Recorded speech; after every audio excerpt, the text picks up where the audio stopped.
There are some deaths that make people pause because a familiar face has disappeared from the screen.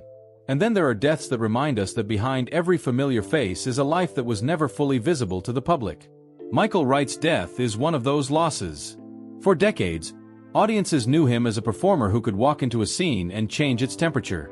They knew his voice, his intensity, his eyes, the way he could make a character feel dangerous, wounded, proud, or completely broken without needing to explain any of it. But on August 19, 2026, Michael Wright was no longer simply the actor people remembered from the 5 Heartbeats, V, Streamers, The Principal, Sugar Hill, or Oz. He was a husband who had lost the chance to grow old with his wife.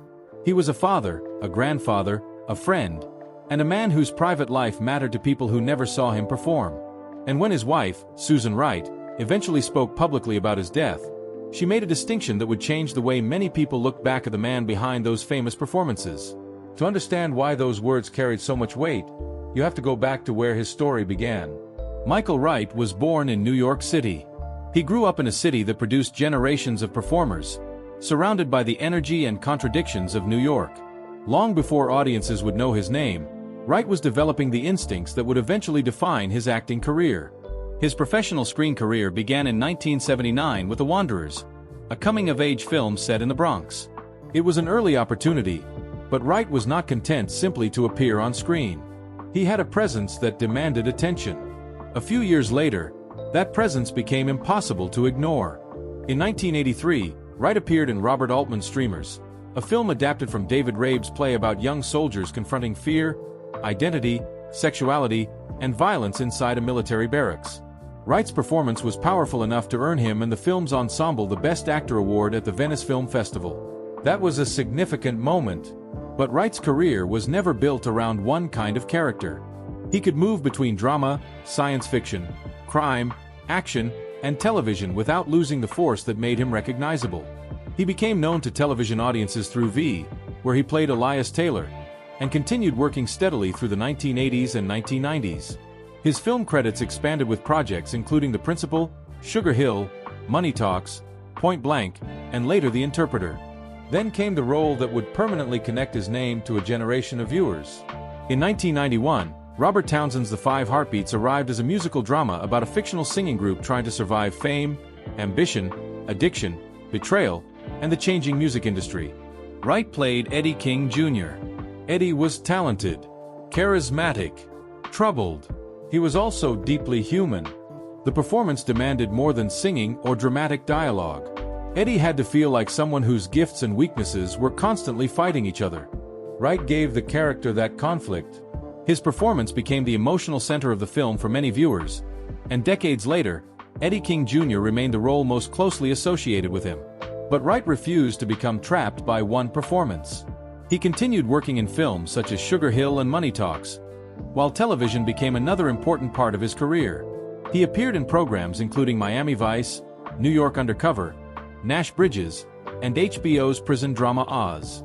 On Oz, he played Omar White, adding another complicated character to a career filled with men carrying anger, pain, authority, and vulnerability at the same time.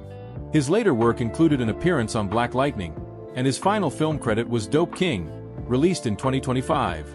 Across more than 4 decades, Wright accumulated more than 50 film and television credits. That body of work explains why so many people felt they knew him. But knowing an actor through his characters is not the same as knowing the man. Michael Wright's private world was centered on family. His wife was Susan Wright, and when she announced his death, she identified him not simply as an actor but as a husband, father, grandfather, loved one, and friend. The statement also named members of his family, including Manon Wright, Byron Barr, Brittany Briggs, Brianna Barr, Sir Barr, and his grandchild Yoko. Those details matter because they change the picture. For audiences, Michael Wright could be Eddie King Jr. one night and Omar White another. He could be a soldier, a criminal, a troubled musician, or a man facing impossible circumstances. For his family, he was none of those characters. He was simply Michael. And that difference became painfully important after his death. Because on August 19, 2026, Michael Wright died in Los Angeles at the age of 70. The news would soon bring his most famous performances back into public conversation. Fans would remember Eddie, They would remember V. They would remember Oz. They would search for old scenes and revisit performances they had not seen in years. But Susan Wright was looking at something much more personal. She was looking at the man who had shared her life. And before the public could fully understand what that meant, there was another part of Michael's story that had to be confronted. The final chapter of his life, the illness that his family later identified, and the moment when Susan was forced to tell the world that her husband was gone. What she chose to say would not erase the actor people loved. It would reveal the person they had never truly been able to see. For most of Michael Wright's career, the difficult parts of his characters belonged to the screen. The pain was scripted. The danger was choreographed. The arguments had a beginning and an ending. Even when he played men who seemed to be falling apart, there was always another scene waiting. Real life offered no such certainty. By the summer of 2026, Michael Wright was 70 years old. The actor who had spent more than 4 decades moving between film and television had entered the final chapter of his life far away from the roles that had made him recognizable. And on August 19th, in Los Angeles, that chapter ended. Wright died at the age of 70. His family later reported that he had suffered heart failure coupled with complications from Markia-Fava-Bignami disease, a rare degenerative neurological condition. Those details came from his family and were reported after his death. Public reports did not provide a detailed account of his final days, and there is no reliable basis for filling those private moments with speculation. That distinction matters. Because when someone famous dies, the public often wants a final scene, a last conversation, a final message, some private moment that can explain everything. But Michael Wright's family did not turn his final moments into a public story. Instead, the facts were simple and devastating. He was gone. The news reached the public through his wife, Susan Wright, who announced his death on Instagram on August 21st. By then, the man who had spent years creating fictional lives was suddenly being remembered through the life he had actually lived. For people who grew up watching the 5 Heartbeats, the loss was immediate. They remembered Eddie King Jr. They remembered the confidence, the talent, the unraveling, and the raw emotional force Wright brought to that character. They remembered a performance that had become inseparable from the film itself. Others remembered him differently. Some knew him as Elias Taylor from V. Others remembered his work in Streamers, The Principal, Sugar Hill, Money Talks, Point Blank, The Interpreter, or Oz. And suddenly those performances carried a different weight. Because the man audiences had spent years watching was no longer here to create another character. There would be no new role that could change the public's image of him. There would only be the work he had already left behind. That work was substantial. Wright's career stretched across more than 4 decades and included more than 50 film and television credits. His final film credit was Dope King, released in 2025, meaning that even near the end of his life, his professional story was still connected to the craft he had pursued since his early 20s. But the reaction to his death also revealed something that statistics never could. People were not only mourning an actor. They were mourning memories. For one viewer, it might have been the first time they saw Eddie King Jr. struggle on screen. For another, it might have been an episode of Oz. For someone else, V may have been the role that introduced them to Wright. The characters were different. The feeling was often the same. Michael Wright had a way of making complicated people believable. And now those performances were all that the audience could reach for. His family, however, was dealing with something far more immediate. Susan Wright was not looking back at a film. She was looking at the absence of her husband. That is where the public story and the private story separated. To audiences, Michael Wright had been a collection of unforgettable performances. To Susan, he was the person who existed when the cameras were gone. He was the husband whose life could not be reduced to a filmography. He was part of a family that included his children, Manon Wright, Byron Barr, Brittany Briggs, Brianna Barr and Sir Barr, and his grandchild, Yoko. And that family was now being asked to grieve while millions of people were revisiting Michael's career. Susan's statement therefore carried an unusual responsibility. She had to announce something deeply personal to a public that already felt connected to her husband. But she also had to protect the part of him that belonged only to his family. Her first public words did not attempt to describe every detail of his illness. They did not provide an elaborate account of his final moments. Instead, she acknowledged the enormous loss and placed Michael in the context of the relationships that defined him beyond Hollywood. She described him as a husband, a father, a grandfather, a loved one, a friend, and an extraordinary artist. That order was meaningful. The actor was there, but he was not first. For decades, audiences had been trained to see Michael Wright through the characters he played. Susan's words began pulling that image apart. There was Michael the performer, and then there was Michael the man she loved. The distinction became even clearer as she acknowledged the roles that had made him famous while making it clear that those characters were only one part of who he was. The public knew Eddie King Jr. His family knew Michael. And as condolences began appearing, Susan thanked people for the love, prayers, memories, and support surrounding the family.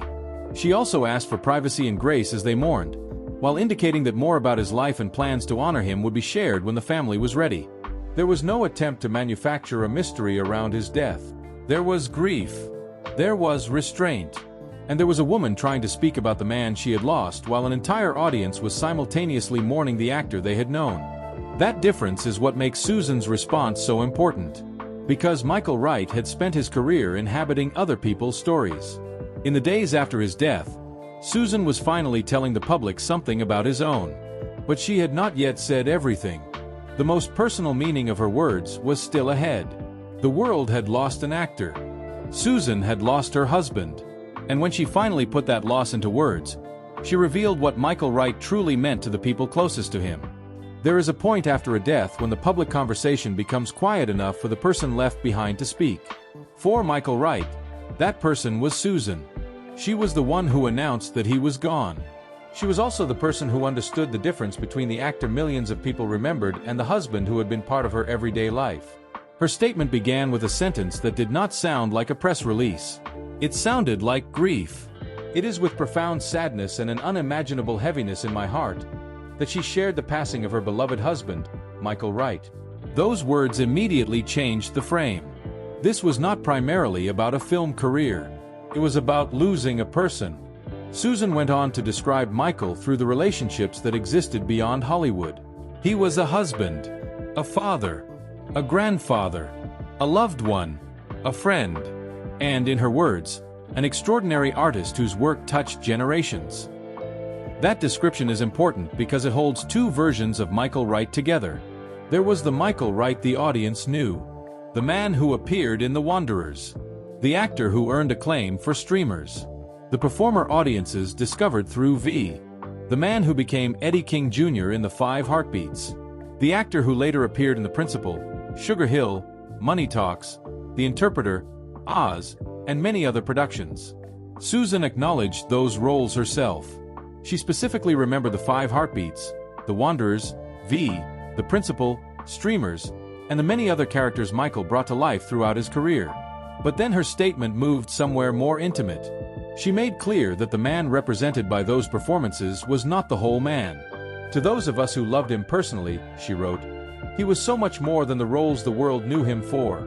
That may be the most revealing part of Susan Wright's tribute. Because Michael spent his professional life becoming other people. He became Eddie King Jr. He became Elias Taylor. He became Omar White. He became characters with histories, conflicts, fears, ambitions, and flaws. Audiences spent years studying those characters. But Susan was talking about the person who existed when Michael did not have a script. The husband, the father, the grandfather, the friend. The person whose absence could not be replaced by another performance. Susan described the family's grief as an enormous and deeply personal loss. There was no attempt to turn that grief into a spectacle. Instead, she acknowledged something that can be difficult for families of public figures. Thousands of strangers may feel connected to the person who died, while only a small circle has to live with the silence left behind. Fans could return to The Five Heartbeats. They could watch Eddie King Jr. again. They could revisit V, Oz, Sugar Hill, or Streamers. They could talk about Michael's talent and remember the moments that stayed with them. But Susan and Michael's family could not simply turn off the screen when the movie ended. Their loss continued after the credits. And Susan recognized the love coming from people who had never met her husband personally. She thanked the public for the love, prayers, memories, and condolences already being shared. At the same time, she asked the public and media to give the family privacy and grace while they grieved. That request says something about the situation without needing to explain everything. Michael's death had become public news. His grief remained private. And Susan was trying to protect that boundary. She also indicated that the family would share more about Michael and plans to honor him when they were ready. Then came the farewell. "Michael, your work will live forever," Susan wrote, "but your love will live even longer in the hearts of those who knew you best." And she ended simply, "Rest peacefully, my love. You will be missed beyond words." There is something striking about the simplicity of that goodbye. After a career spanning decades, after more than 50 film and television credits, after performances that became deeply familiar to generations of viewers, Susan did not need a long explanation of Michael Wright's importance. She brought the story back to love. His work would remain. The films would remain. The television episodes would remain. The voice of Eddie King Jr. would remain embedded in the memories of people who grew up with the 5 heartbeats. But Susan was speaking about something that could not be preserved on film. A marriage. A family. A lifetime of ordinary moments that the public would never see. That is the difference between remembering a star and losing someone you love. The audience remembers the performance. The family remembers the person who came home after it. The audience remembers the character. The family remembers the man. And perhaps that is why Susan Wright's statement carries such weight. Michael Wright's career gave audiences characters they could remember for decades. His work allowed people to see themselves, their struggles, their ambitions, and their flaws reflected through someone else. But Susan's final words reminded the world that the most important parts of a person's life are often the parts that never make it onto a screen. Michael Wright was an actor. He was also a husband. He was a father and grandfather. He was a friend. And to Susan, he was her love. His death on August 19, 2026, closed the public chapter of a career that had begun with the Wanderers nearly half a century earlier.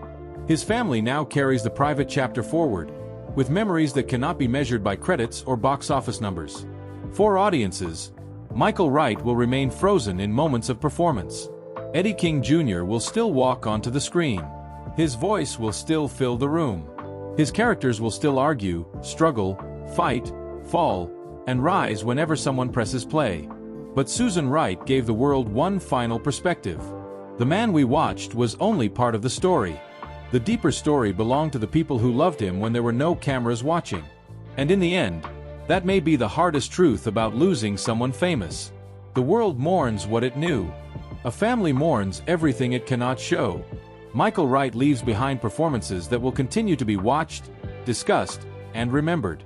But Susan's farewell made one thing unmistakably clear. For the people closest to him, Michael Wright was never just Eddie King Jr., never just an actor, and never just a name in the credits. He was Michael. And that is the person they will miss beyond words.